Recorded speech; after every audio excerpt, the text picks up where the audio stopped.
Well, welcome to Peace Lutheran in Lauderdale for this January 31st. We're combining a worship service along with an annual meeting. We usually have some kind of a potluck supper of some sort, or chili feed or breakfast or something, but because of COVID yet again, we are doing things differently, virtually. I see some of you out there are eating, so that's one of the joys of being able to do it like this.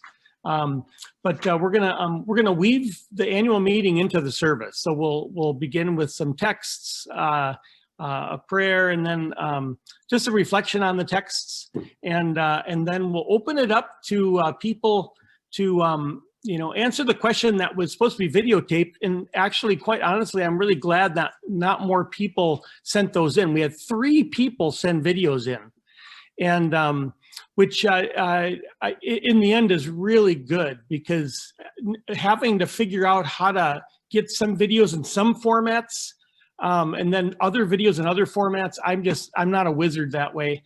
We've got one video of the 3 that we are going to keep and we are going to play, and it's quite wonderful from Crystal. So we will be playing that one for sure.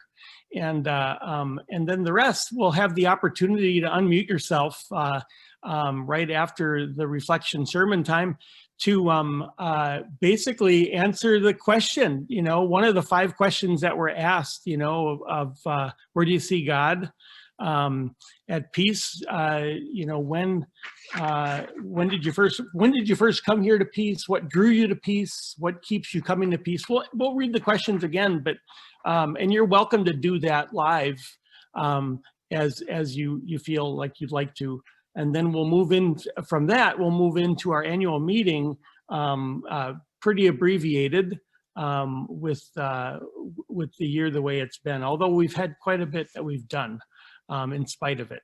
So as a call to worship, I'd like to read Psalm 111 for us, and then we'll take a look at the text. So we'll ready ourselves for worship here. Hallelujah, I will give thanks to the Lord with my whole heart, in the assembly of the upright, in the congregation. Great are the deeds of the Lord, they are studied by all who delight in them. His work is full of majesty and splendor, his righteousness endures forever. He makes his marvelous works to be remembered. The Lord is gracious and full of compassion, gives food to those who fear him. He is ever mindful of his covenant. He has shown his people the power of his works, in giving them the lands of the nations. The works of his hands are faithfulness and justice. All his commandments are sure. They stand forever and ever, because they are done in truth and equity. He sent redemption to his people. He commanded his covenant forever. Holy and awesome is his name. The fear of the Lord is the beginning of wisdom. Those who act accordingly have a good understanding. His praise endures forever. Amen. So we'll jump right in. Mark chapter 1, 21 through 28. He's just gathered a few disciples, and who are probably just as surprised as anybody that they were a part of this, crowd of folks. Rabbis are supposed to put up a shingle and then wait for disciples to show up. Jesus is wandering around, not staying put at all, and going and gathering disciples and students, if you will, for this rabbi, from the most unlikely group of people, eclectic for sure. And then they head off to Capernaum, and here we go. Jesus and his disciples went to Capernaum, and when the Sabbath came, he entered the synagogue and taught. They were astounded at his teaching, for he taught them as one having authority and not as the scribes. Just then there was in their synagogue a man with an unclean spirit, and he cried out, "What have you to do with us, Jesus of Nazareth? Have you come to destroy us? I know who you are, the Holy One of God." But Jesus rebuked him, saying, "Be silent and come out of him." and the unclean spirit, convulsing him and crying with a loud voice, came out of him. They were all amazed, and they kept on asking one another, "What is this? A new teaching with authority. He commands even the unclean spirits, and they obey him." At once his fame began to spread throughout the surrounding region of Galilee. All right.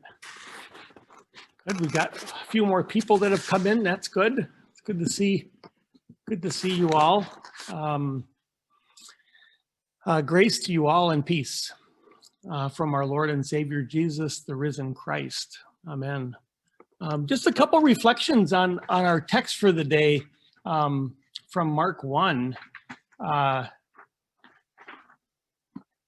find it really interesting that that the demons in this guy, you know, these unclean spirits, they recognize Jesus. They recognize him.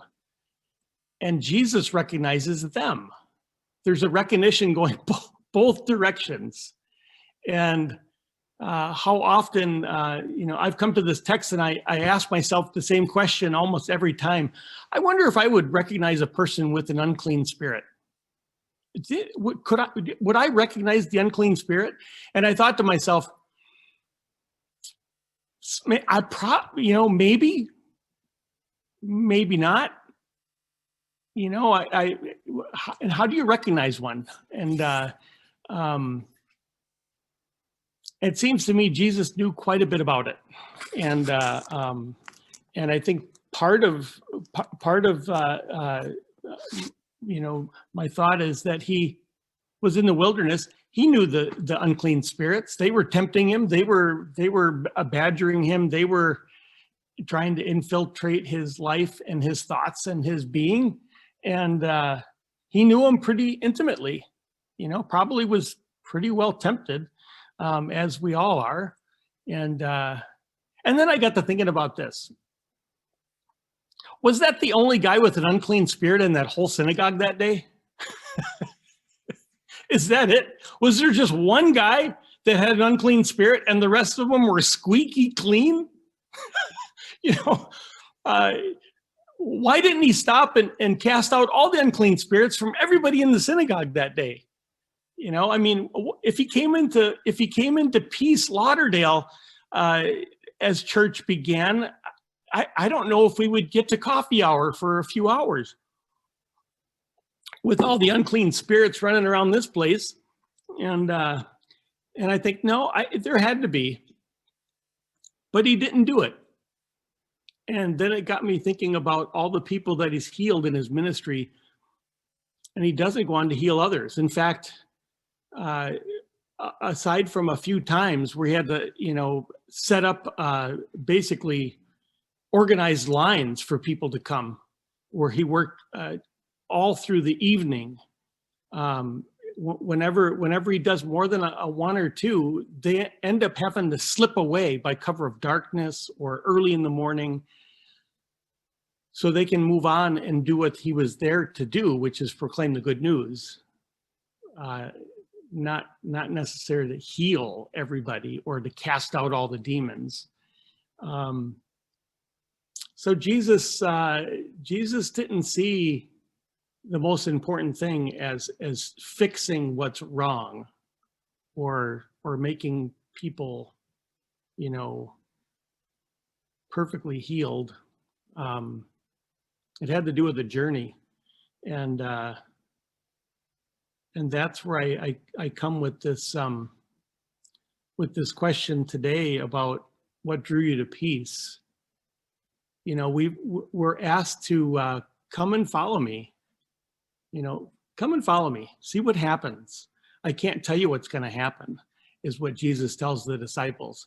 Come on, you know, maybe you'll see some demons that are cast out or some unclean spirits. Maybe you'll do some amazing things. Maybe you'll just wish you'd never followed. Maybe you'll catch some fish. Maybe you'll catch a lot of. Who knows? And day to day, which brings me to my dear friend in ministry who retired a few years ago.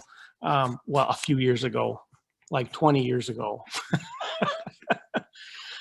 We've been doing this a long time, but my friend Chuck Hazlett, bless his heart, he always said, and I've said this before, when he was at a church for 26 years, I asked him, how in the world are you able to be at one place for 26 years and not go stale, not go, and he says, well, he says, it seems to me over 26 years, there have been 3 or 4 whole ministries that have come through here. Whole people have gone other places, and then we've gotten new people. It's gone back and forth. And I said, but there's still a holy remnant. There's still a context.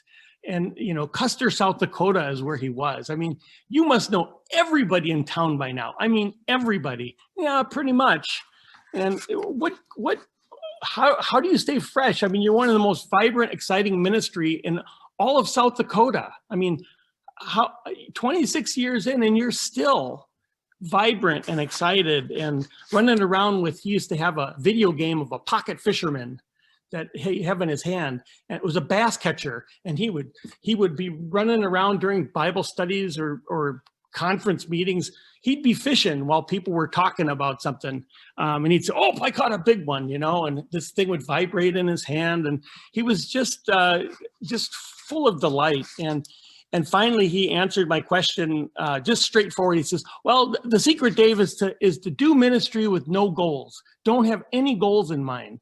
And of course, this is at a time when we're supposed to be getting a mission statement, getting purposes, giving people jobs and committees, and getting all these ducks in a row and getting all the sheets lined up, and then having cottage meetings so everybody knows what the mission is.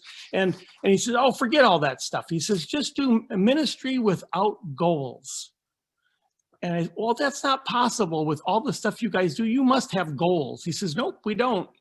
And he says, people come and say, "Hey, what about this? What if we do a ministry to the young girls in the prison in the park?" And he says, "Well, go out and find 2 more people, bring them back, and we'll start something together." And that's what would happen. It was very organic. He says he never went looking for ministry, never. It always found him, always. And it was always a surprise. And they were always buzzing with stuff. And he says, and don't forget that if you're doing something and you've been doing it for a few years, don't think that means you should keep doing it. Just move on. So I want to answer the question. I'm going to get up here and move around a little bit. When we first came here, okay, I'm Dave Greenland, and I first came to Peace in 2004. I thought I would be here for about a year. And shortly thereafter, we pulled the pews out of the church and made room to create an all-purpose room that could be turned into, a gallery or a concert hall, and we painted this labyrinth on the floor as a symbol of the journey. And labyrinths are like that. And I'm going to try to go as quickly as I can here, but labyrinths are set up in a way that you think you're getting someplace, but then the next thing you know, you're turning completely around and you're going away from the center. And then if you can really get into a labyrinth, you get to a point where you can't remember if you're about halfway there or 3/4, or if you're going the right direction. As long as you keep going forward, maybe you're okay. You get lost in it eventually. And I feel like that's what happened at Peace with me. I walked through the door expecting a straight line, a very straight, short line. And I'm growing old here. And you get to a certain turn and you think, well, we're going to make a turn here. And this is what this ministry is about. And why do I stay at Peace? It's because I get to the end of one arc and you'll think, oh yeah, we're the church that fixes everybody's houses. Yeah, that's what we do. And we ride that for a while, and we do that every once in a great while. And then all of a sudden you come back and somebody's planted gardens throughout all the grass on the property practically. You think, what? We're going to do that too? And then you turn the corner, and the next thing you know, there's concerts, and there's people practicing in the halls, and then there are, folks visiting, those that are sick, and then you find just the craziest of things. Hey, we need a pizza oven, and I fought that one for a while, but I didn't know Lynn Birkeland well enough to know you can't really fight that. And so, eventually you'll let into it, and then you do it. And the question is, well, how often are we going to do it? There are big churches that have pizza ovens that only do them once or twice a year. How are we going to be able to do that? Well, you just get into the labyrinth and you start walking. Well, we don't have enough fire bricks for that. Well, let's just keep walking. And then a phone call comes. Hey, I've got all these fire bricks in the basement. Can you get rid of them? Okay. We block the thing up. And this is what happens at peace. You get to the end of another arc and you say, well, I can put concrete blocks together with people. They don't look all that great, but I'm not about to do bricks. Nice face bricks that we got for free. And so at the beginning of a church service, I say, by the way, everybody keeps asking, when's the pizza oven going to be done? When's it going to be done? When's it going to be done? And I say, I'm not doing face brick because it'll look horrible. And it's right on the corner of the church. I don't want to have, so if anybody knows how to do brick and everybody looks at their shoes, nope, not me.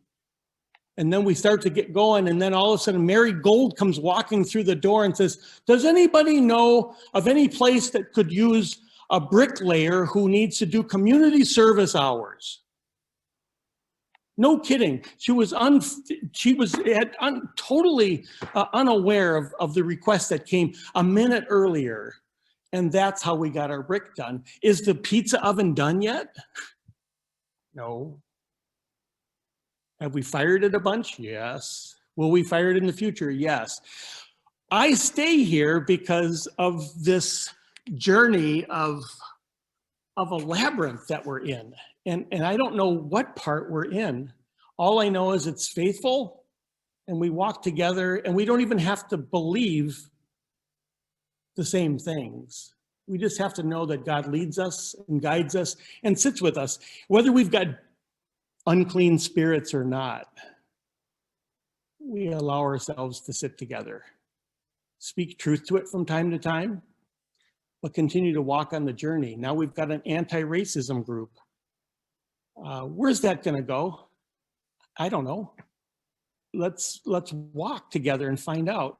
So I'm energized by this place over and over again, just by the unstraight path nature of it, and it brings me life.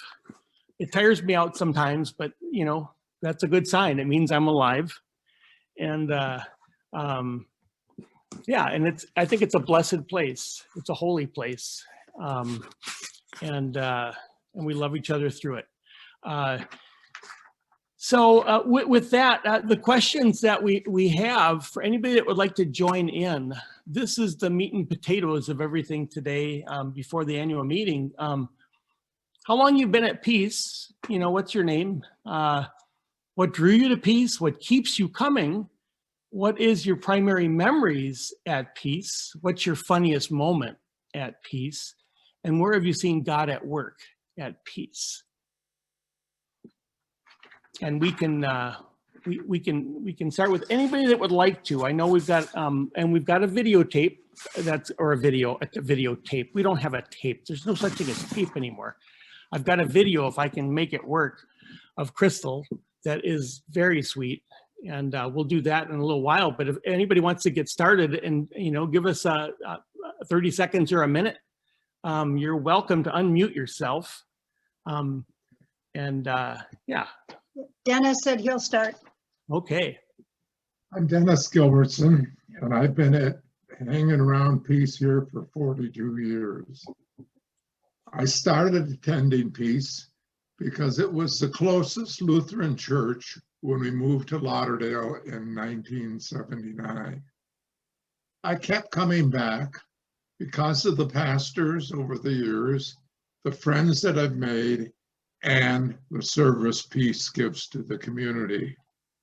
Some of my best memories are times that the members spent together, now away from the church, our retreats to Holden Village and Ark Retreat Center, gathered together at cabins, working together for Christmas in August, and many backpacking trips in the mountains with our young people and with adults.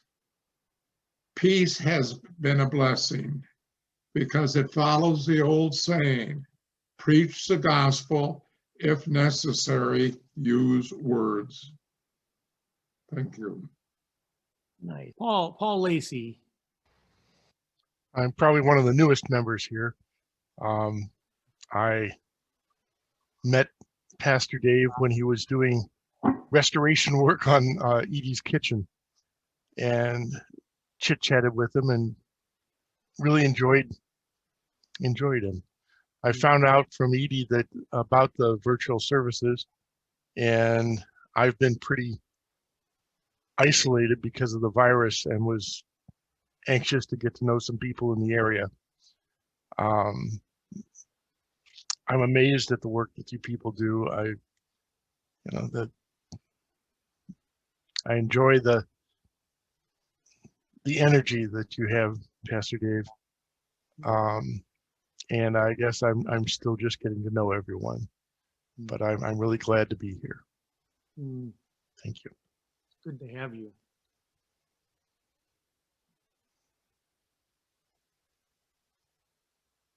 Anybody next? All right, Claudia. Okay, Dennis and I did write ours down. I would be bawling if I had to do it without. So I'm going to read mine. I'm Claudia, and I, like Dennis, have been at Peace for 42 years. As a newly married couple, we were looking for a church that wasn't his or mine. And I had just left the Roman Catholic Church, so I knew nothing about the Lutheran Church. Peace was close. We attended a few times and liked the pastor and the people. When my like-minded friends found out I was attending a Missouri Synod Lutheran Church, they told me to run away as fast as I could. Despite this advice, we joined Peace. After all, I had just left one church. If I didn't like it, I could just leave. This probably wasn't long-term. I guess Dave and I had that in common. When I learned what Missouri Synod meant and saw how Peace bucked the system, I knew I wanted to be part of that. That feistiness is what keeps me at peace. That and the people who have pushed me over the years to think about what being church means, people who taught me to look at things differently, people who would start a community garden while their pastor is on sabbatical, people who would work with me for a more just world, and people who would accept and love me as I am. And to me, that's what Peace does best. Nice. Yeah, a little bit more than just a short little stint. Yeah. Anybody else? Daryl.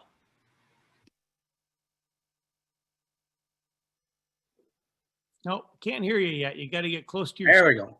There you go. I had to unmute myself. I've been involved with Peace Lutheran since I was about sixth grade. We used to walk from the school, Lauderdale School, to the church for our little church meetings in the mornings, and then we'd walk back to school again. I think Mrs. Wall did Catholic, and people would walk over to her house and she'd take care of the Catholic kids and whatnot. Well, and I didn't go to church for a lot of years, and about the time Ray Geist started preaching up here, my mother passed away, and he was there for us, even though we kind of weren't there for him, we felt. And at that time, I had married Connie, and she was a devout Catholic. And I didn't go to Peace Lutheran because I would be by myself, and I just didn't have a push to really go. My dad had always taught me, if you believe in God and do the right thing, you don't have to go to church to be religious or to be a Christian. And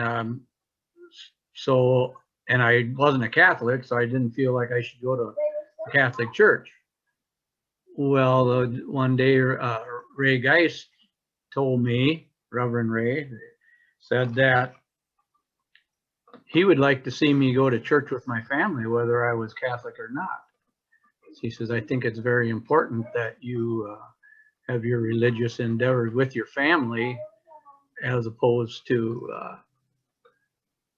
worrying about going to your own thing. And so I did. I started going to the Catholic Church, but I always felt a connection with Peace Lutheran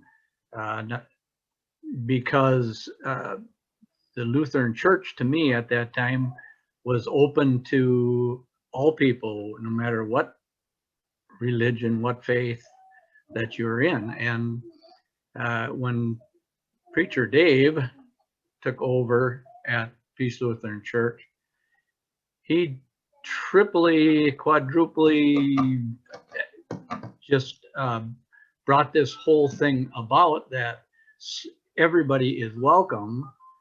And not only was I hearing, go out into the world and be a good person and do things for people, but I was watching as time went on with Dave, head of the church, people were doing these things. Dave was doing these things. Everybody was going out into the community and getting things done, actually doing things for people, whether they were good people or bad people or young people or old people. It struck me that this is so awesome. And one of the main things that affected me is the fact that I'd like to be able to go out and help everybody. Christmas in August is an example. When people go out and put on a roof for somebody and do things like that, it's wonderful for me to see that. But I feel guilty that maybe I'm not the one that's out doing it. Dave has made me feel like I'm still important because I can loan a tool here and a tool there, and I can go about, I do small jobs for people in the neighborhood, usually elderly, who need somebody to do projects for them where they can't pay a ton of money, but I need that extra little bit of money to help support my family and myself. And I don't have to feel guilty about not doing everything. I feel comfortable that I'm doing what I can to keep my family and grandkids and whatnot supported. And at the same time, I'm contributing a small amount. And the Peace Lutheran Church makes me feel welcome and makes me feel important by just doing the small things. And so I thank everybody, and especially Dave, for giving that to me. Thank you. Thank you, Daryl. That's great. If it weren't for Catholics, I think we'd be closed. If it weren't for Catholics, we would have never had Martin Luther. I mean, we can keep going. No, thank you, Daryl. Anybody else? Anybody else? I can go next. Okay. Speaking of Catholics. So I wish I had written something out because, like Claudia, I probably can't say too much without getting a little weepy. The blessings and what we've taken from the church are too many to count and to list for me and my family. But I'll say a couple of things about when we first found the church, or when I first found the church. Dan and I were both raised Catholic, and we were married at St. Francis Cabrini, which is a very nice progressive Catholic church. We also went to St. Joan of Arc and St. Stephen's. We kind of did the liberal Catholic circuit. And after I had Elsie, I really didn't feel comfortable bringing her up, even in a progressive Catholic church. I wanted her to be a place where she could see herself having leadership someday if she wanted. So I walked down to Peace, because we're just half a block away, with Elsie and a little baby Bjorn. She was like 4 months old. And I walked in, and there was this like PVC pipe bird cage hanging from the ceiling. And I was like, I don't know. I was pretty suspicious, but I stayed for the service, and it was a cool service. Dave handed out clay, and we made things with clay. And the two people I met other than Dave that morning were Emily. She was sitting right in front of us. She was probably like 11 years old. And she turned around and she said, "Oh, you have the cutest baby." So Elsie and Emily met like right away. That was like one of the first things. And I also met Virginia, and she was just like really sweet. I remember like shaking her hand, and she just had these soft, warm hands. And we talked about, she lived on Walnut Street at the time too. So I just had these two little connections with Emily and Virginia and meeting Dave. It was enough for me to keep coming back. And we started doing Wednesday nights shortly after that too. And Wednesday nights felt like this wonderful little family. We spent a lot of time with Heidi and Mike and Jacob and Aaron. Elsie had this cute little connection with with Jacob when she was a baby. And it just felt so easy. It was not like the church that I had been raised in. And then Dave was like immediately so helpful too. Like, I think a month after I met him, he helped catch a squirrel that was like in the soffits of our house. He like got on my roof with like a cage and like caught a squirrel. I remember like calling my parents and being like, my pastor helped like catch a squirrel. So the last thing I just want to say that, like, again, me wanting to feel like I could see Elsie having like a place of leadership, or because like in the Catholic church I grew up in, we couldn't even be like altar servers. That was like what the boys got to do, where they would just be up on the altar and help with stuff. And I always kind of wanted to do that, and I couldn't even do that in my church. So the first year, I think it was maybe the first year they were doing it again, but Judy planned a Christmas pageant. And she said Elsie could be baby Jesus.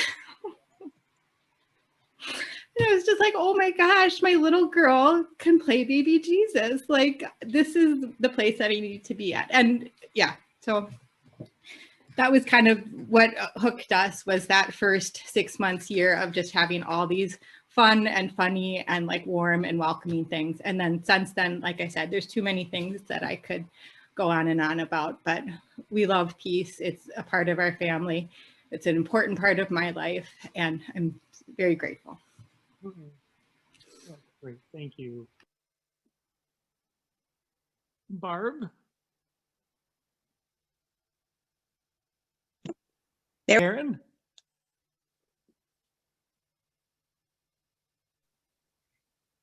Hi, everyone. So I don't know if you know the burden it is right now to be a Karen in these days.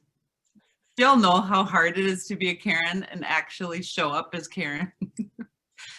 But I think it's really, really apropos following Barb. I was thinking about how in the last couple of years, whether you've noticed or not, I don't come around much. And that has nothing to do with you all and everything to do with you all. So the nothing that has to do with you all is the fact that I was raised as a pastor's kid. All my cousins are pastors' kids, meaning all my aunts and uncles were pastors and pastors' wives. My mom was a pastor's wife. We were a pastor's family. And then I found Dave, and Dave and my parents didn't know each other because my parents were dead. And I married a pastor. I didn't intend to marry a pastor. I didn't intend to be a pastor's wife, nor a mother of pastors' kids. So there's been a theme through the years. And yet Dave is not the kind of pastor that I would ever have imagined, though I think that was part of who my pastor's family was. So I would say in these years, especially since Emily and Nicholas left and I got out from under the my own image of what I was supposed to be. And Dave would always say, people at peace love you as Karen. I thought, well, nowadays love me as Karen. That's quite a tall order. But it's precisely because you all have had such a loving, open, humorous, hold yourselves lightly, don't hold anyone in any kind of box, that I have actually been allowed to leave for a while and be whoever I am as Karen. And in that way, really feel the freedom of what peace allows for everybody. Like, I don't have to be anybody but Karen. And I've known that about you all, but I've really, really experienced it as I've just done my own sacred untangling in these last couple of years. And so I've so appreciated that I can come in and out. And it's because you all just keep allowing God's love to flow regardless of who you are and where you are. So I so appreciate that. Yeah. And you can take it about you if you want to, but it isn't about you, and it's everything about you. So when Dave got the call to meet with the call committee, and the most hilarious / serious thing I've ever witnessed was his first sermon, when he said to the 11 people sitting there, "You guys are dead. You're already dead." And everyone just sort of took it in, and then sort of over time said, "Yep, we are." And then kept living, which is, I think, what it's all about. We're already dead and you just keep living. So you all are, it's an amazing community of taking yourselves seriously and not at all. So it's a holy waste of time, like Dave says. So it's good to be with you. Yeah. Thanks, sweetie. For those that don't know, that's my wife. That's why she's my sweetie. Does anybody else have something? All right, Kathleen, you just have to unmute yourself. Okay, so I'm Kathleen Proctor. I have been here at Peace since 2001 or 2. It was just a couple years before Dave arrived, and we started coming. I started coming with my kids, and it was the last year of Pastor Drew, and we were actually in an evening children's religious education group, and one of the requirements was that you attend 2 different church services in order to earn your badge or something. It was kind of set up like scouting or something. And so I went to one church, and it was like, well, you know, it was fine, it was whatever. But then it came to Peace, and it was the congregation really that drew me in. People just came up, and you can't be a fly on the wall at Peace Lutheran. As soon as you walk in, everyone knows that you're new. And so they came, and very welcoming, and, and talked to the kids as if they were adults. They didn't, baby them at all. They spoke to them as if they were real people. And then after a while, Roland started coming from time to time. He wasn't that impressed, but he would come. And then we had that interim pastor for a while, and we didn't come very often because we went to Eau Claire. My parents lived in Eau Claire at the time, and so we were back and forth a lot. We went almost every other weekend. We would go to Eau Claire, so we weren't here all that often. But then Pastor Dave came along, and years went by, and then suddenly I had finally convinced our oldest son to do a 4-H project by having a recital, because a lot of the kids in the 4-H group were very musically talented, and I just thought it would be a good way. And he said, well, we've got no place to have it. And I said, well, I bet Pastor Dave will let you do it. And he said, well, yeah, but who's going to come? And, no one's going to pay for this thing. I said, well, make it a food shelf thing. Make it donations to the food shelf. People will do that. Pastor Dave will love that. And, well, this and that. It took me a couple of years to convince him to do that, but finally he did. And so he would be over at Peace rehearsing quite a lot, but he always had to make arrangements. He was, 14 years old, maybe 15, and he had to make arrangements to get in the building, or for someone else to get in the building that wanted to rehearse there. And finally, Pastor Dave goes and gives him a key because he was tired of letting him in all the time. And so suddenly, you know, this, like, who gives a 14-year-old kid a key to the building, you know?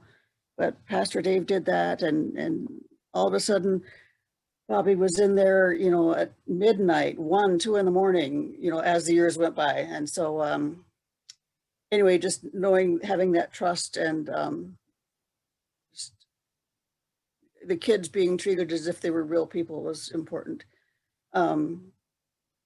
Pastor Dave, of course, is great. We've always loved Dave, and you know, we keep saying, you know, well, the toilet isn't working right.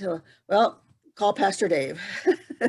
Garage door isn't working. Call Pastor Dave. Something's wrong with the car. Well, call Pastor Dave. And I actually mentioned this with a group of people that I know, and they didn't know about Pastor Dave. And I said something about, you know, something needing fixed, and how Roland had said, well, call Pastor Dave, and, you know, this and that. And the people just looked at me like I had lost my mind. You know, there's something, you misspoke there. Call Pastor Dave. Well, no, that's the way it is at Peace Lutheran. And so, yeah.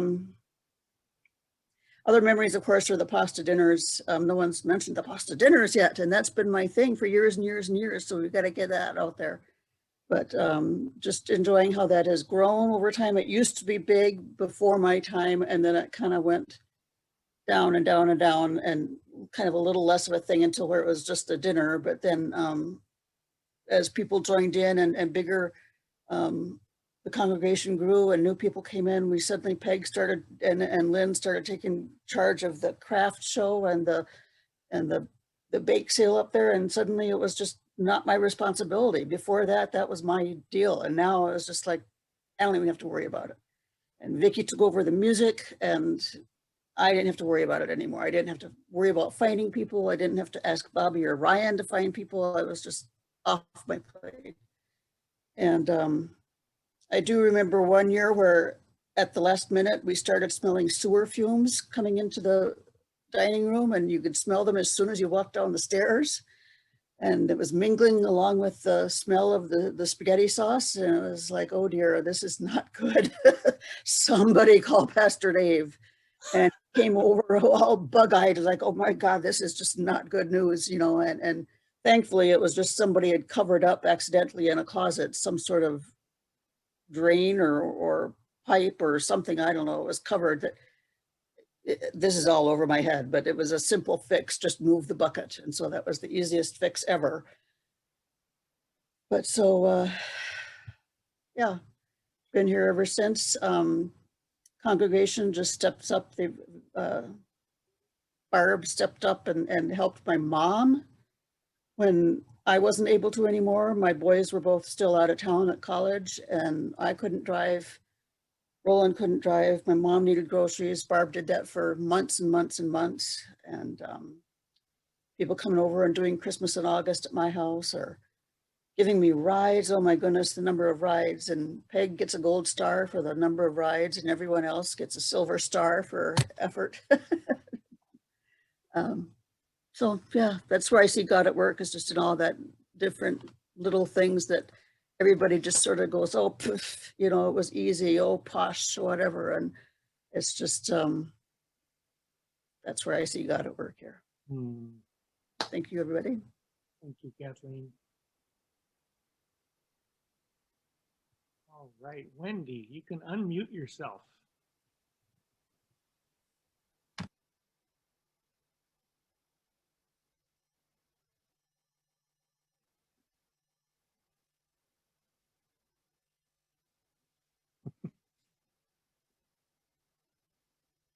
You're still muted, Brent. And we'll be coming up to there we go. There we go. Okay, go ahead, Wendy. Well, we came to Peace because our son-in-law got assigned there to be a contextual ed student, and I thought it would be fun to go and listen to his sermons. And consequently, Phil and Jamie eventually moved on, and we didn't.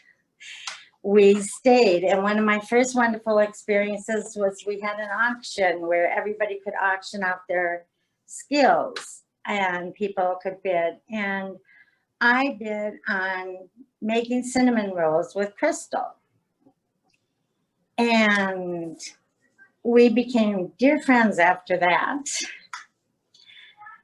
Then I also remember being upstairs and hearing this gorgeous music. I mean, being downstairs and hearing this gorgeous music upstairs. And of course, I went and bothered Bobby while he was practicing. And that was fun. And then there was one other thing one of you brought up that was a memory thing too. But it's just, I talk about the church a lot, and I talk about the community service. We're a little church that does big things, and that's special. Nice. That's all. Great. We can come back. I have, for the prayers of the people, I think since we're going on a couple hours now practically, I think we're going to say that we've prayed for each other and we've prayed for the world, and we give thanks to God for all of it. And I'd like to do the blessing that we're used to now at the end. And so may you find Jesus the Christ standing beside you. May he be close enough to touch. May he breathe on all your living and speak peace into your lives. Go now in that peace always. Amen. So thanks to everybody. You're welcome to look. Brent, does your granddaughter have something to say? She has to unmute herself. She has a song she'd love to sing. Oh, perfect. That'll usher us out. It's This Land Is Your Land. It's an inclusive song. Great. Okay. Can I sit on my own chair? Yeah, you sit in your chair. Sit there and go ahead. Okay. You're all ready to go. This land is your land. This land is my land. From California to the New York Island, to the Redwood Forest, to the Gulf Stream waters. This land was made for you and me. As I was walking that Riverdale highway, I saw above me that in the skyway. I saw below me that golden valley.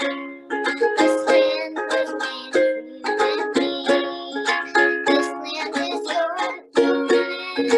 This land is my land. From California to the New York Island, from the Redwood Forest to the Gulf Stream waters.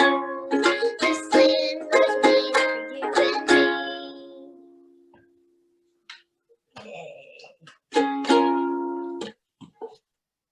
Oh, that is the most perfect benediction. Thank you so much. That caught us by surprise. That was so good. Thanks to everybody. And I won't put you into breakout groups today unless you want. But if you want to stay and visit, just stay and visit on this main channel here. And if we end up staying with 30 people, we could do breakouts. Or I could say, raise your hand if you'd like me to do breakout rooms, or if you just want to stay together. Just one hand if you want to do breakout rooms. Okay, just stay here if you'd like to visit. Otherwise, blessings to you all on your week, and we'll see you next week.